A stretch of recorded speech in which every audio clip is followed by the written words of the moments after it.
এই যে ঘুরতে যাব বলে আমি মানে রেডি হয়ে নিয়েছি, আর বড়বাবু একটু ওই সাইডে গেছিলো কি দরকার ছিল বলে। এই যে এখন মানে আমরা চলে এসেছি স্টেশনে।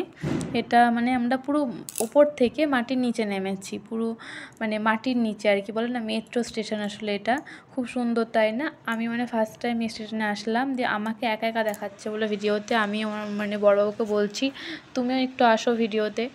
দিয়ে মানে বড়বাবু এসছে। এই যে বড়বাবুকে সেদিনকে দেখতে দারুণ লাগছিল, আমার তো ভীষণই ভালো লাগছিল। এই যে এটা হচ্ছে মেট্রো স্টেশন চাইধারটা, ওই যে সিঁড়ি ওই সাইডে লিফট আছে। আর আমরা যেতাম ওই সাইডটা থেকে, আর এই সাইডে মেট্রো এসছে দাঁড়িয়ে আছে, এক্ষুনি ছেড়ে দেবে মেট্রোটা।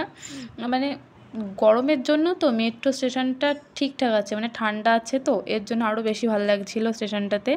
আর তাছাড়া স্টেশনটা এমনিও খুব সুন্দর। এই যে আমরা উঠে গেছি, আমাদের যে মেট্রো এসে গেছে। উঠে যাওয়ার পর এক্ষুনি ট্রেনটা আর কি ছেড়ে দেবে, মেট্রো ছেড়ে দেবে।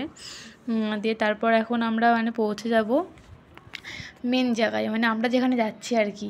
মানে ফার্স্ট টাইম তো মনে হচ্ছে কখন পৌঁছাবো। আবার এই সাইডে এই যে এত গরমে রোদে মানে খুব কষ্ট হচ্ছিল, মানে গরমটা সহ্য করা যাচ্ছিল না, এত পরিমাণে গরম। সেদিনকে দিল্লিতে মনে হয় গরম ছিল 47 ডিগ্রি।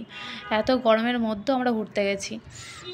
এই যে গরমে আমরা টাওয়ার পর ওই সাইডে বড়বাবু মানে ছবি তোলে, এর জন্য ওখানে কথা বলছিল, আর আমি এই সাইডে একটু ভিডিও নিচ্ছিলাম।